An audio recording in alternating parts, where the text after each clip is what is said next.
There you go, Eddie. You can introduce it. Go for it. What? Hello guys, I'm Peter from Peter and Sound. Peter and Sound. Yeah, people wonder what PS Sound stands for. That's actually my name. It's Yeah, difficult. but now you have to put it like PSEI. Have my name as Oh, well. it's Eddie. Oh, you have a surname. Yeah, EI, of course, EI. Yeah. Jesus. I have a middle name as well if you want.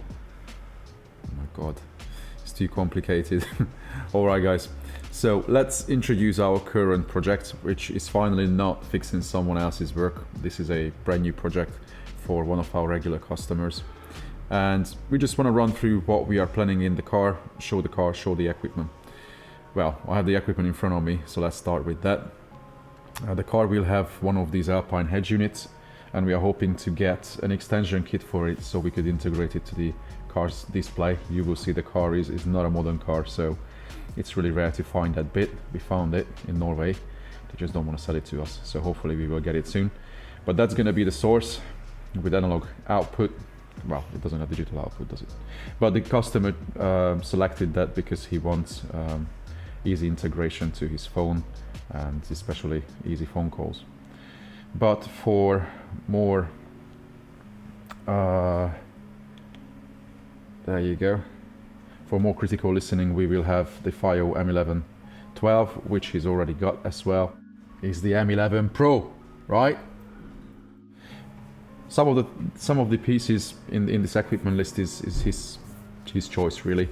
Like he didn't want to sub first in the car because of added weight, but then yeah, he realized after I talked to him that no matter what we do, a sub is always required in a car, no matter what it is, how low we can play, but at least you need that extra punch, even if it's a noisy car on the road. So he selected the JL Audio flat box, which is, what is it, like 4 inches, really thin, with the Flatline TW3 10-inch subwoofer, which is going to be running off this monoblock he wanted, which has plenty of juice for that sub. And we use that in the Golf as well, and to be fair, it worked great, so I can't complain about that. Then we will have the Helix V8 DSP amp, which is an 8-channel amplifier with 10-channel DSP. So that's going to run 3-way front end with rear Fiio and give an extra RC output for the monoblock running the sub. Then we have speakers. You could see recently that we've used Steg in 2 of the latest projects, and funnily I got a comment yesterday, someone was saying, oh, you use these speakers all the time. I'm like, all the time? Yeah, in the last few weeks in 2 cars. But you will possibly see more cars with these speakers from us, because we wanted to see what their product line is about, and whatever we use so far, we haven't been disappointed, rather the opposite. Speakers were great, and most importantly these days, they have stock. I will have to have a video about what we use and why, where I will describe everything. Yes, we are not Fred and Sound. We are Peter and Sound, exactly.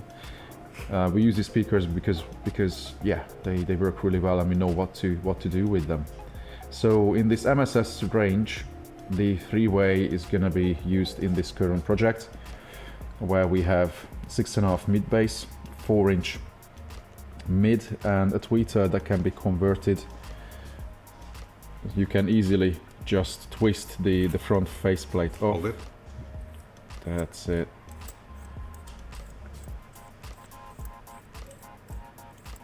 It's quite a bit of thread there.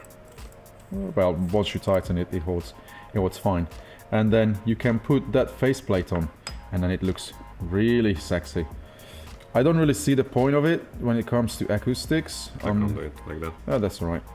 People get the idea when you put that on. It looks completely different. It's larger format. I'm not too sure what it does acoustically to the sound. I have a feeling that this was designed for Far East to make it prettier for people who want a bit of flash. In this car, actually, we may have to even deal with that ring, which is, what is it, like dark? No, it's chrome. Yeah. Because the owner doesn't really want flash. But yeah, we use these speakers and they work really well for the money. I can't complain about that. And That's for this is sure. the only probably the only 4-inch that you can find on the market. Well, in the past I've used a fair amount of L4SEs from Hybrid, but they are larger. They are larger, and they don't come with integrated Clio. So sometimes those little things, how you can mount it, airflow, things like that, matter a lot. We tried these drivers in the Suzuki, and just a bit of hint, I have a pair of these in the Honda now for testing, and those people who have heard these, they've been, well surprised for what they could hear in that car with those drivers. But even in the Golf, we use the 6.5 and the same 6.5 in the Transporter, and it's a very clean driver. It sounded really accurate. Okay, rear feel, because the car has 5.25 at the back, we will run it in different ways. We will have different presets, and we can run it normal or differential that you might have heard from me before. If you don't know what differential rear feel is, then please search for it. Or you know what, I drop a link to description to our Patreon channel where we have weekly topics and you can learn hell of a lot. One of the weekly topics a few weeks ago was about differential rear feel, and we have like a 30-40 minute video breaking it down step by step when and how to use it. So yeah, it's useful. We put out 2 controllers here and we will use the third, which hasn't arrived yet. But with Helix you can have many different controllers. Easiest option is the URC3. I have to show it now because most people don't know what's available. So URC3 is a that simple controller with 2 knobs and 1 switch button. You can set up those knobs for whatever you want it. You can set it up for master level, sub level, even rear feel level, and then the switch can be utilized for presets, what normally people use it for. So you can switch between 2 presets and the light changes between green and red. So you can have a preset, let's say when the car is parked, when you have different road conditions and road noise levels, and then you can have another preset which is for driving when you have louder noise levels, things like that, because the tune may require a bit of adjustments when the car is on the road. But you also have the Director, the big fancy thing. It does everything you want. It's a really fancy looking controller. It's stunning, but most people don't realize how difficult it is to incorporate into most modern cars because it's just big. And for that, Audiotech Fisher introduced the Conductor, which is literally just the knob. And there are LED lights around it. You might have seen it before. If not, then go to their website. You will see it. And that does pretty much most of the features like the Director can. Most of them, or what you need. Master level, sub level, presets, things like that. So that's handy because it's easier to mount it, and it's easy to use. So this is our lineup for the car, which is a very, very special Renault Clio. Trophy edition. This car has quite a story. This is a limited edition car. This is number 77 out of 500 that was built. And quite funny that the owner was also born in 77. That wasn't intentional. It just happened that the car is number 77. And this car was owned by a engineer guy. As far as I know, he's retired and this was his project. He always buys a car, does it up, does everything to it you can imagine. This car is mint. Underneath, you could eat from this car. Every single bolt. Eddie, can you open the hood? We may show that as well, because the bonnet? Yeah, the bonnet. Sorry, I talk to you American, yeah. But I just show the trunk to you then.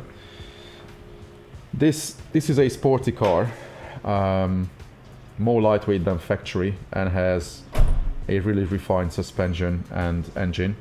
So this may not be a Ferrari, but trust me, this car is way more fun on the road. You can really send it. It sits so well on the road, and just sounds stunning. Good old school manual is just a proper driver's car.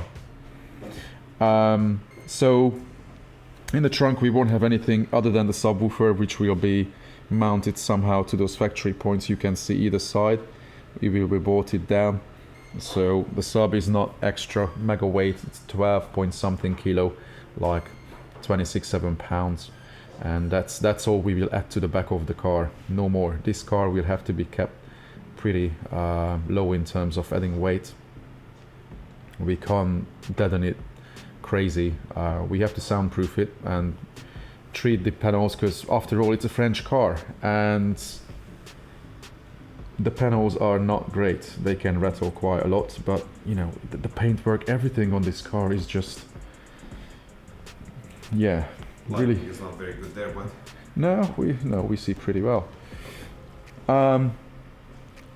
I saw pictures of it, the way it was built and put together, and like, look, even the bolts are lined up. If they ever have to take it out, everything gets tightened back to the same point. It's just so clean. Everything is numbered. You can tell that this car was owned before by someone who's super passionate about cars and performance. We took it out with the owner because we wanted to listen to it on the road, how loud the road noise is, what parts of the car rattle in the interior, and yeah, it was fun. yeah, and surprisingly the noise, the rattles weren't that bad. It wasn't that bad that we thought. Most of the parts around the dash rattle on idle when you have that rumble, because you have Solid inserts, solid is polyurethane yeah. inserts for the engine mounts, and that. So you feel everything. Yeah. You feel everything in the car. But that's why you are so connected to it. It's just so much more fun to drive a car like this. When people say, you know, you can't really feel anything from the steering wheel, from the pedals.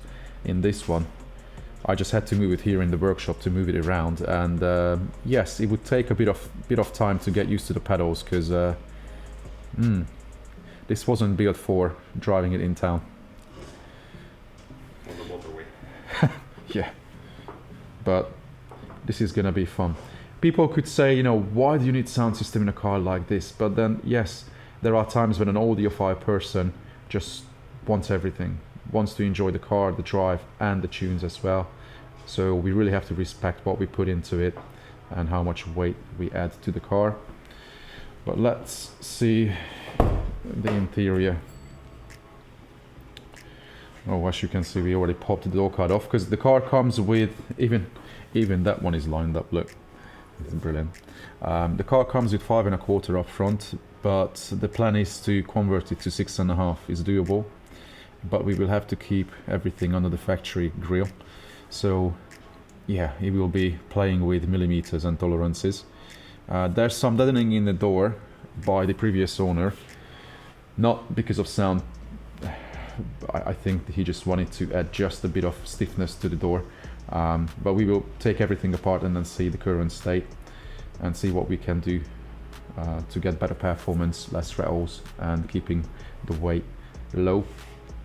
But we will have the 6 1/2 there, and we will have the 4-inch on the dash where those factory tweeters are.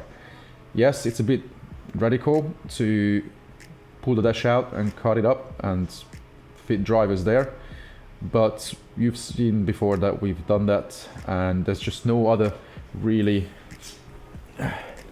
sensible option to put mid-range speakers in this car, because the pillars are really thin, really there's no depth behind it. You would have a big bulky tumor hanging out, whereas we can nicely kind of flush it into the dash, so it should look pretty, and we still stay away from the airbag as well on this side. And on that side we have just enough space to do that.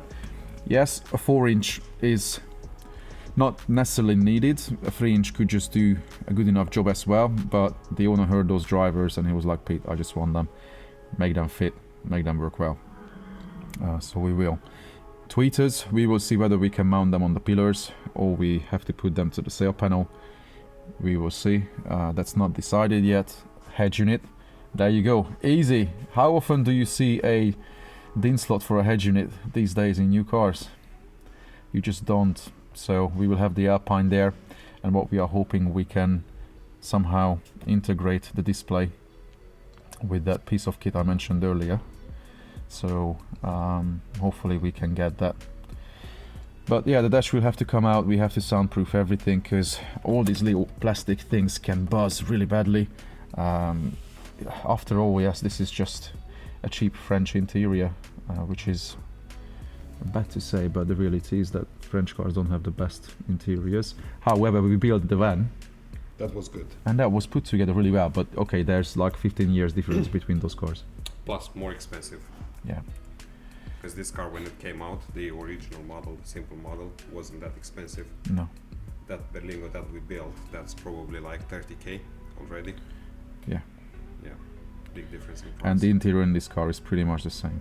Once this car has to be sold on, changing the top of the dash, because only the top of the dash comes out, which is handy. You can see that line there, that's all that comes out, so it's easy to take it out and work on it. It's the same dash like in any other Clio, so we can convert it back to factory. However, the owner is not really planning to sell this car. He has a Porsche Boxster, and he was just like, "Hey, this car is way more fun." He doesn't see any point of buying anything expensive, like you could buy a new Ferrari, a new Porsche, or anything like that. You just can't drive them in UK unless you take them to a track. But even this car on a track is a lot of fun. Especially on UK roads, you don't really have long stretches, you have windy roads, and that's exactly where you can get the best out of a car like this. So this is our project. Should we do cold stuff for the guys so they can hear it as well? Go on then. Go on. Where's the keys? It might be in the cupboard. It might be logged in there. Yeah, it's up there. So that's what we have to make sing and play music beautifully. We will do our best. Oh, we have to hear it for sure. Good old chord start. Come on then. In the garage. Why not? It will sound even better. Hopefully the mic is not going to distort. We will see.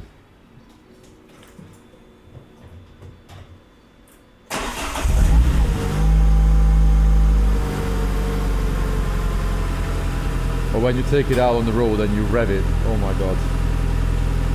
This thing is just stunning.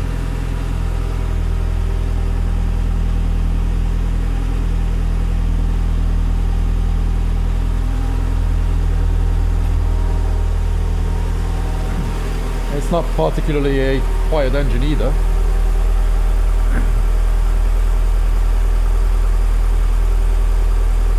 You know what, I cut it here. We come back in a few minutes when it warms up a bit and we will rev it a touch.